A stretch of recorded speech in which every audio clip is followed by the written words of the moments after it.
History Secrets.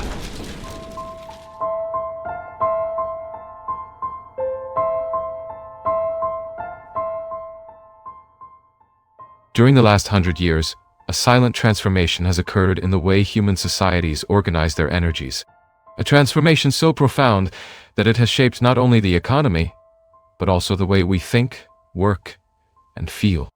Today, we live in the richest society in the entire history of humanity, and, at the same time, one of the most anxious. To understand this paradox, we need to observe a central idea that emerged over the last century. The idea that money has become, in a certain sense, the new center of human existence. Not just a medium of exchange, but an absolute objective. A kind of abstract divinity that organizes all social life. Money is at the same time nothing and everything. Nothing, because it is just a symbol. Everything, because it controls virtually all human decisions. When a society accepts that money represents absolute value, something curious happens. People begin to dedicate their entire lives to its accumulation, even when they already have more than they could ever use. The goal ceases to be the satisfaction of real needs. The goal becomes the pursuit of money itself, an infinite process, with no clear conclusion, with no endpoint. But this was not the only innovation that shaped the modern economy. There's a second fundamental element that helped direct the energy of human societies: the systematic creation of anxiety. Anxiety does not arise only spontaneously within society. It can be produced, organized, structured, and when that happens, people begin to focus their energies much more intensely. They work more, produce more, compete more. One of the most effective tools for generating anxiety is debt. The logic is simple. Imagine that someone lends you a large amount of money, perhaps $1 million. At first, this seems like an opportunity, an advantage, a boost to move forward in life. But along with that money comes an obligation, a debt that must be repaid. And usually, that debt includes interest. With interest, the situation changes, because the debt ceases to be just an amount that must be returned. It becomes a permanent structure of pressure, an obligation that can follow someone for decades, or even a lifetime. In many cases, the debt is never fully eliminated. It simply changes form. It extends. It reorganizes itself. But it remains present. This mechanism creates a very specific type of anxiety, a productive anxiety, an anxiety that keeps people constantly active, always working, always producing, always trying to pay something that seems to be always one step ahead. This dynamic allows far more energy to be extracted from a society than would be possible under normal conditions. But debt is not the only mechanism used to generate this social pressure. There is also a second powerful element: inequality. When a society establishes a clear division between rich and poor, it creates a specific type of psychological incentive. The middle class observes poverty and fears falling into it. This fear works as an invisible engine, a constant drive to work more, produce more, compete more. At the same time, inequality creates an implicit promise, the promise of ascent. The idea that, with enough effort, anyone can rise in the economic hierarchy, even when, in practice, this mobility is extremely limited. What matters is not only real mobility, but the perception of possibility, because that perception keeps people engaged in the system. There is still a third mechanism that helps keep this structure functioning: the periodic destruction of wealth. It may seem paradoxical, but, in many historical situations, destroying wealth has been a way to restart the economic system. When a society accumulates too much wealth, a curious phenomenon occurs. People begin to work less. They become more complacent, more relaxed, less willing to compete. For those who wish to maintain a highly productive society, this can be seen as a problem.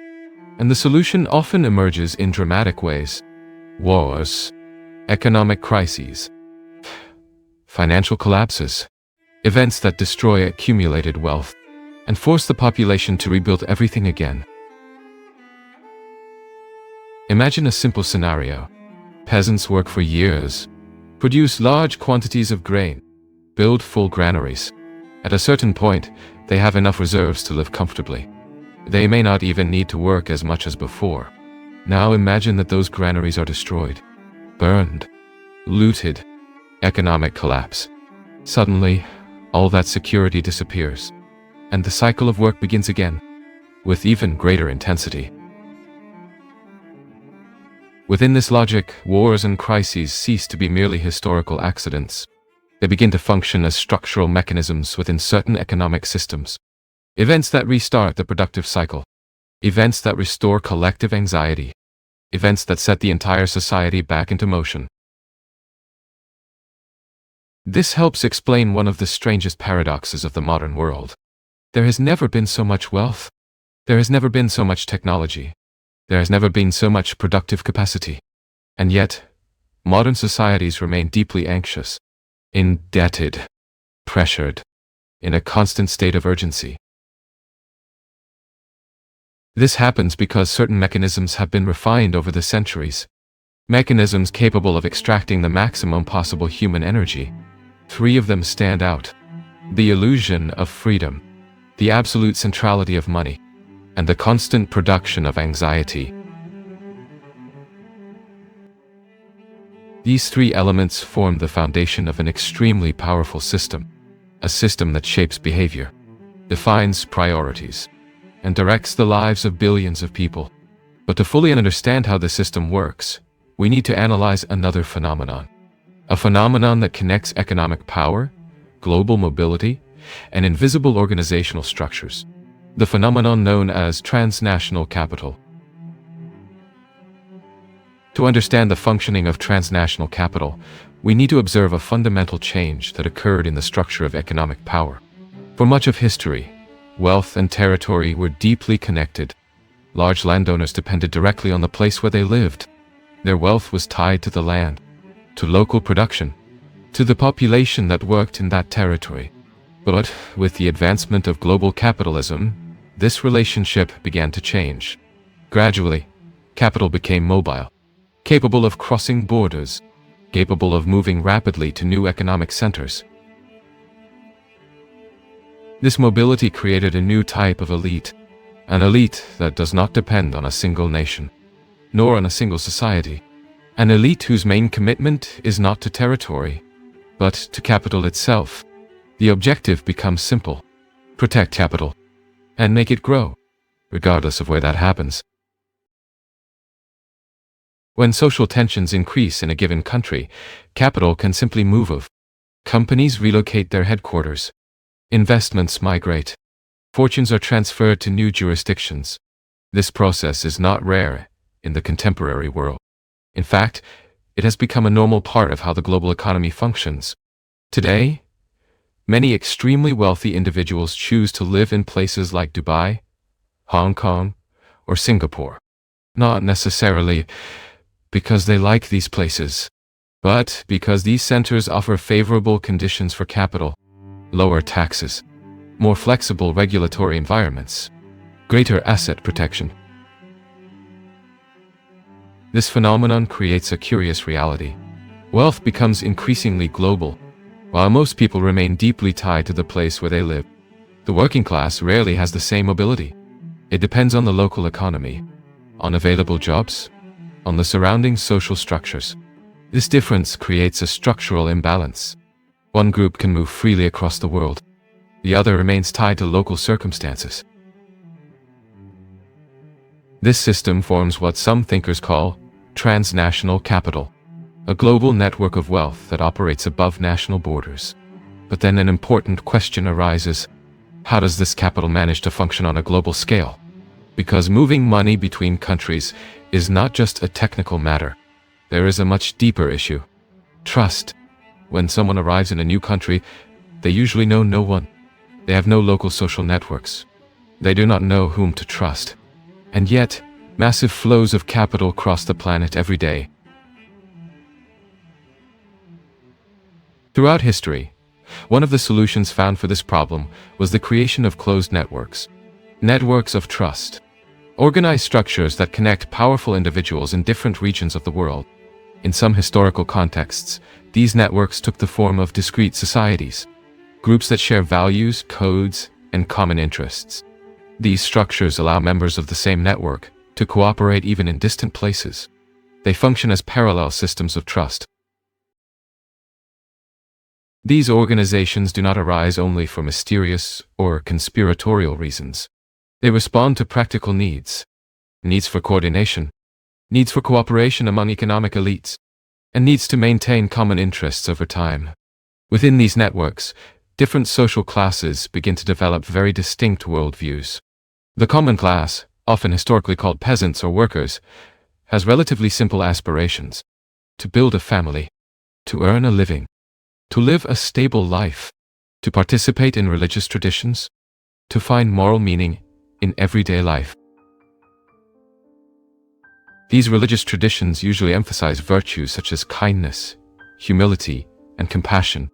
They teach that the individual should be a good person, should act with honesty, should seek a morally correct life. This type of worldview works well for stable societies, societies in which social cooperation is essential. But the elites who manage complex economic systems face different dilemmas. To maintain structures of power and control, they often need to make difficult decisions. Decisions that may cause suffering, economic crises, social conflicts, or even wars.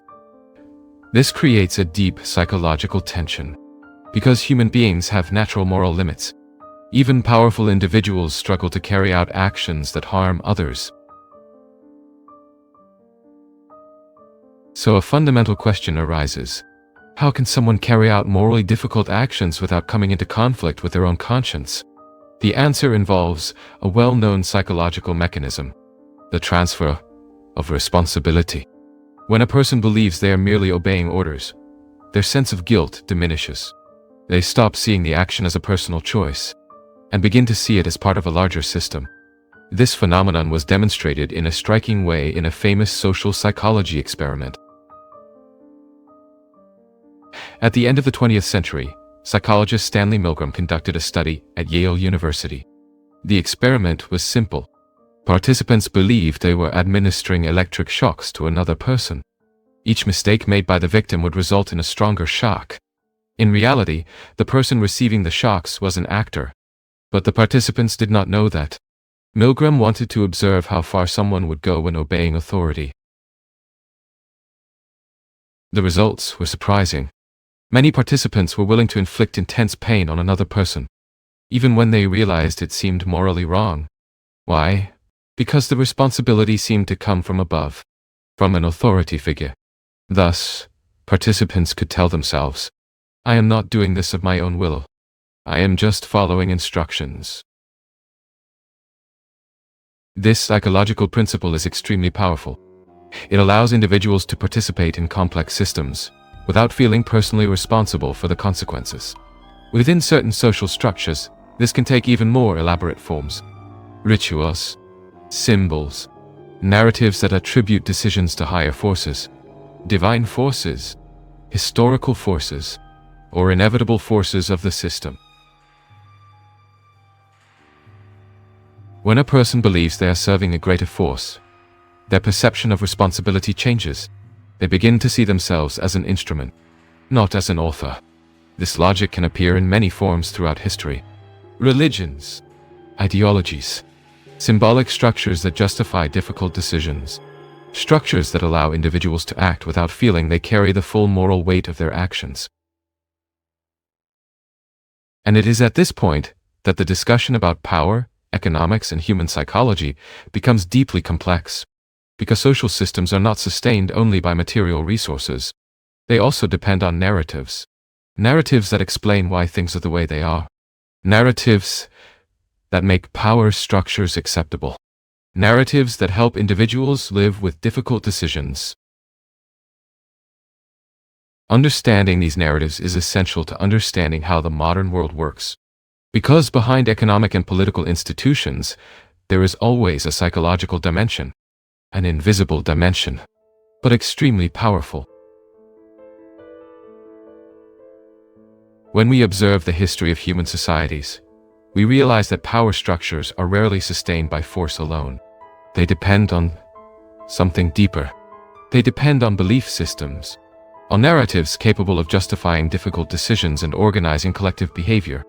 These narratives are not just stories. They function as psychological mechanisms that allow individuals to act within complex systems without feeling personally responsible for all the consequences. Within many power structures, there arises the need to construct a higher explanation. An explanation that places human decisions under the authority of something greater. Something that transcends the individual. It can be God. It can be history. It can be destiny. Or even invisible forces that supposedly govern the world. This type of symbolic structure fulfills an important function. It allows people involved in difficult decisions to believe they are not acting solely out of self-interest, but for a greater cause, for a mission, for a historical purpose. By transferring responsibility to a higher authority, moral tension decreases. The individual no longer feels alone in facing the consequences of their choices. Throughout history, different groups have developed symbols and mythologies that fulfilled exactly this function. Some turned to religion, others turned to political philosophies, others created organizational structures with their own rituals and codes. These systems function as a common language, a way to align behavior within groups of power. When we analyze these phenomena carefully, we realize that they do not arise only from spiritual motives. They also have a practical dimension, an organizational dimension. They serve to create collective identity. They reinforce internal loyalties. They maintain cohesion among individuals who share similar interests. But there's also an even deeper psychological element. An element linked to how human beings deal with power. Making decisions that affect thousands or millions of people is not simple. These decisions often involve losses, conflicts, crises, social sacrifices. For those at the center of these decisions, the psychological burden can be enormous. That is why many power structures develop symbolic mechanisms that help distribute this burden. Rituals, narratives, internal codes. These elements create an environment in which decisions seem to be part of an inevitable process, of a historical destiny, of a greater order that surpasses individual will. Within this context, symbolic figures often appear: gods of time, gods of order, archetypes that represent impersonal forces governing the world. These figures function as metaphors for broader concepts: control, structure, discipline, social order. By invoking these symbols, individuals can reinterpret their own actions. What once seemed like a personal choice begins to be seen as part of a larger process, a gear within a historical machine. This reduces the sense of individual responsibility and strengthens cohesion within the group. At the same time, these narratives help explain why certain decisions seem inevitable. Wars, economic crises, deep social transformations. Instead of being seen merely as human choices, they begin to be interpreted as necessary events within a larger system. This type of thinking has an important consequence. It creates the feeling that individuals are not fully in control of history, that there are more powerful structural forces, forces that guide the course of events. This perception can relieve guilt, but it can also reinforce power structures. Because when people believe they are merely fulfilling a role within an inevitable order, they become more willing to accept difficult decisions.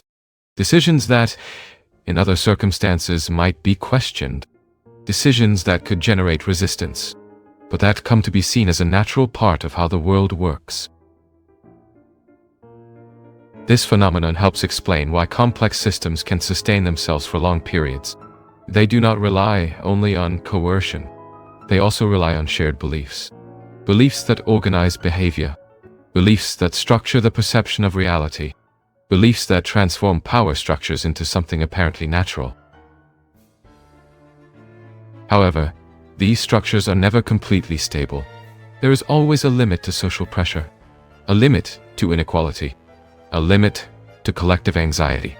When that limit is exceeded, something begins to change.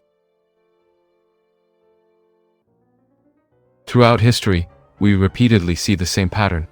When exploitation becomes excessive, when inequality becomes too evident, when collective anxiety reaches unbearable levels, societies enter moments of rupture, revolts, political transformations, deep changes in the structure of power. In these moments, the narratives that sustained the system begin to lose strength. People begin to question the functioning of institutions. They begin to question the legitimacy of elites. They begin to question the economic system itself. And when that happens, a new historical phase begins to take shape. Because human history is not static. It moves in cycles. Cycles of construction, cycles of tension, cycles of rupture, and cycles of reconstruction. Perhaps the most important aspect of understanding these cycles is realizing something fundamental. Social systems are created by people, sustained by people, and, eventually, transformed by people. Understanding how these systems work does not mean accepting all their structures. It simply means seeing more clearly the mechanisms that shape the modern world, mechanisms that operate in the economy, in politics, in collective psychology, and in the way we organize our societies. Because in the end, the great question remains: if we live in the richest society in human history, why are we still one of the most anxious? The past does not disappear. It remains recorded in ancient monuments, in forgotten texts, and in stories that have crossed centuries. Each discovery reveals a new enigma, and each enigma brings us closer to the truth. You are watching History Secrets. Subscribe and continue investigating the hidden secrets of history. Because some secrets of history are still waiting to be revealed.